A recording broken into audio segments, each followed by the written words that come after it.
ఉనికి కోసమే మాజీ మంత్రి విడుదల రజని రిలే దీక్షలు చేపట్టిందని నవతరం పార్టీ జాతీయ అధ్యక్షుడు రావు సుబ్రహ్మణ్యం విమర్శించారు. దమ్ముంటే డిఎస్సీపై చిలకలూరిపేటలో బహిరంగ చర్చకు రావాలని ఆమెకు సవాల్ విసిరారు. విద్యాశాఖ మంత్రి నారా లోకేష్ గురించి విమర్శించే స్థాయి రజనీకి లేదన్నారు.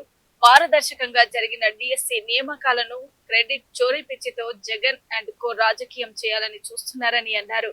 వేదిక నిర్ణయం రజనీకే వదిలిస్తున్నాం అని, డిఎస్సీపై చర్చలో అక్రమాలు నిరూపిస్తే చిలకలూరుపేట వదిలేసి వెళ్లేందుకు సిద్ధంగా ఉన్నానని తెలిపారు. నిరూపించలేకపోతే వైఎస్ఆర్సీపీ ఇన్ఛార్జ్ పదవికి విడుదల రజని రాజీనామా చేసి వెళ్లిపోతారా అని సవాల్ వేశారు. మీడియా మిత్రులందరికీ కూడా నవతరం పార్టీ నుండి నమస్కారాలు. మీ రావు సుబ్రహ్మణ్యం చిలకలూరుపేట నుండి మీతో మాట్లాడటం జరుగుతూ ఉంది. ముఖ్యంగా చిలకలూరుపేటలో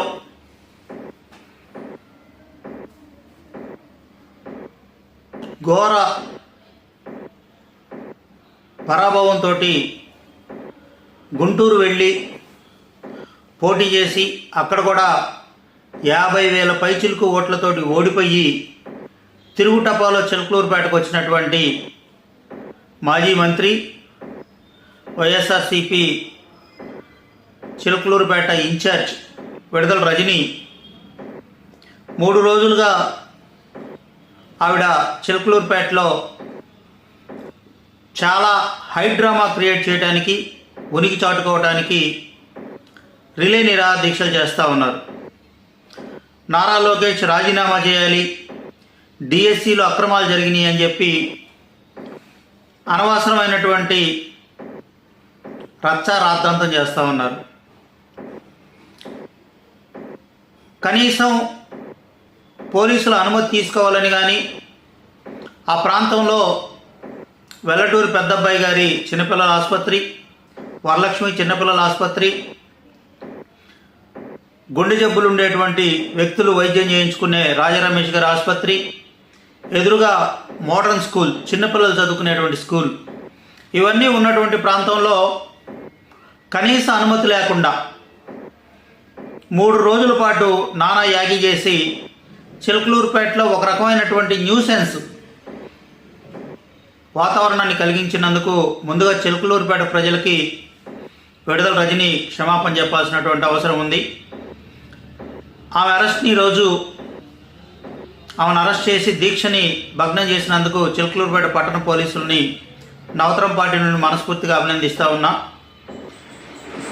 డిఎస్సీలో అక్రమాలు జరిగినాయి అని చెప్పి 3 రోజులుగా గొంతు చించుకుంటూ ఉన్నటువంటి విడుదల రజని అండ్ కో ఎవరైతే ఉన్నారో, మీ దీక్షా శిబిరంలో నష్టపోయినటువంటి ఒక్క అభ్యర్థినైనా మీరు చూపించగలిగారా?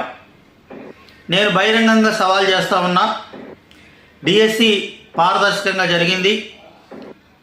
నిరుద్యోగ యువకులు ఎవరైతే ఉన్నారో వాళ్ళందరూ కూడా డిఎస్సిలో ఉద్యోగాలు పొంది ఈరోజు కుటుంబాలతోటి చక్కగా కూటమి ప్రభుత్వం ఆధ్వర్యంలో సంతోషంగా ఉన్నటువంటి నేపథ్యంలో ఓర్చుకోలేక క్రెడిట్ చోరీకి అలవాటు పడినటువంటి జగన్మోహన్ రెడ్డి గారి డైరెక్షన్లో మీరు ఈ కార్యక్రమాలు చేస్తూ ఉన్నారు. మీకు దమ్ముంటే, ధైర్యం ఉంటే చిలకలూరుపేటలో డిఎస్సి అక్రమాల మీద, మీరు చెప్తా ఉన్నటువంటి వాటి మీద బహిరంగ సవాల్కి, బహిరంగంగా చర్చకి సిద్ధంగా ఉన్నామని చెప్పి మీకు ఈ సందర్భంగా తెలియజేస్తూ, చిలకలూరుపేటలో మీరు వేదిక నిర్ణయించండి. ఏ సెంటర్ అయినా పర్వాలేదు, ఏ వేదిక అయినా పర్లేదు. దమ్ముంటే విడుదల రజని నాతో చర్చకు రావాలి. ఏది ఈ డిఎస్సి అక్రమాల మీద నేను బహిరంగ సవాలు విసురుతా ఉన్నా. డిఎస్సిలో అక్రమాలు జరగలేదు అని మేము నిరూపిస్తాం. డిఎస్సిలో అక్రమాలు జరిగినాయి అని కనుక మీరు నిరూపిస్తే మేము ఈ చిలకలూరుపేట వదిలిపెట్టి వెళ్ళిపోతాం. మీరు కనుక డిఎస్సిలో అక్రమాలు జరిగినాయి అని కనుక నిరూపిస్తే మేము చిలకలూరుపేట వదిలిపెట్టి వెళ్ళడానికి సిద్ధంగా ఉన్నాం. మళ్ళీ చెప్తున్నా, నిరూపించలేకపోతే మీరు ఈ చిలకలూరుపేట మీ ఇన్ఛార్జ్ పదవికి రాజీనామా చేసి చిలకలూరుపేట వదిలిపెట్టి వెళ్ళిపోతారా అని ఈ సందర్భంగా విడుదల రజనీని బహిరంగంగా సవాల్ విసురుతూ, దమ్ముంటే చర్చకు రమ్మని మళ్ళొకసారి ఆహ్వానిస్తూ, ఇటువంటి న్యూసెన్స్ క్రియేట్ చేసేటువంటి కార్యక్రమాలు చిలకలూరుపేటలో పెట్టొద్దు. మీ ప్రభుత్వం పోయిన తర్వాత మీరు ఈ చిలకలూరుపేట వదిలిపెట్టి పోయిన తర్వాత చిల్లూరుపేట చాలా ప్రశాంతంగా ఉంది. మళ్ళీ మీరు ఉనికి చాటుకోవడానికి, మీకు హైప్ క్రియేట్ చేసుకోవడానికి ఇటువంటి ప్రోగ్రామ్స్ అన్నీ చేస్తున్నారనేటువంటి విషయాన్ని ప్రజలకి తెలుసు, ప్రజలు అర్థం చేసుకున్నారు.